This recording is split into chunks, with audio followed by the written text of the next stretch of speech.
So today is Sunday. Gusto ng mga bata ng fried chicken and miswa soup with bola-bola on top. Ayan. So, sa miswa soup, naglagay lang tayo ng pink salt and yung petchay. Pink salt at saka petchay nilagyan lang natin. Then, after ng pink Himalayan salt is paminta powder. Ayan. Para medyo maanghang. Ayan. By the way, nagpakulo pala ako dyan ng luya at sibuyas bago ko nilagay ang petchay. So, ayan ang ating fried chicken. Kasi gusto nilang partner ng sabaw ay fried chicken. Sila na din ang pinapili natin kung anong part. So, gusto nila ay drumstick.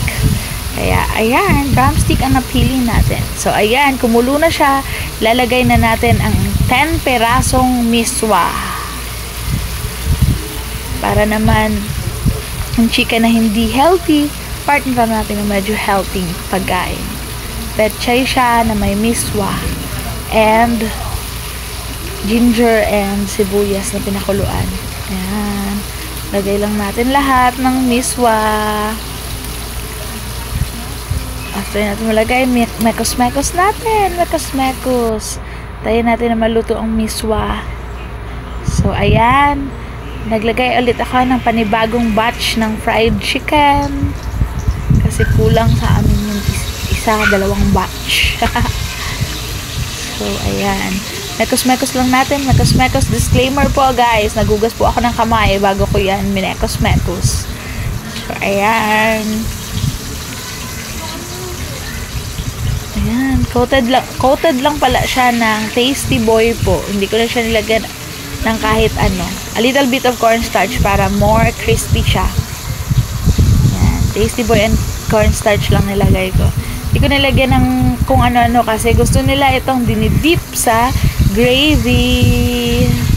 So, ayan. Prito-prito.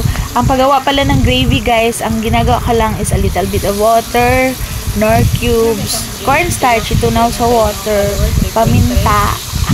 Kung meron kayong atay, ginigiling ko lang po yung atay or bine-blender. Inahalo ko po.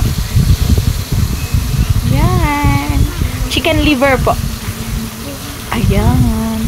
Mekos kasi para crispy. Maganda yung pagkaka-coat niya. Ayan. Paluto na ang ating miswa soup.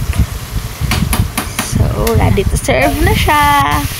Ayan. Ang ating pang third batch na fried chicken ay paluto na rin. Baliktad din na lang natin. Ayan. Baliktad din. Nilagay ko na yung leaves nung ating petchay. Inuna ko kasi yung merong medyo matigas na part sa petchay kanina. Ngayon, nilagay ko na ang leaves para mas maganda ang kulay. Ayan. Ang ating third batch na fried chicken ay paluto na rin. And, nagluto din pala ako ng kimchi rice, guys.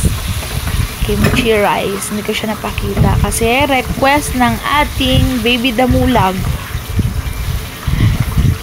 Request ng aking partner, gusto niya ng kimchi rice. So, ayan. Charan! Fried chicken, kimchi rice. Miso soup, fried chicken, kimchi rice. And bye for today's video!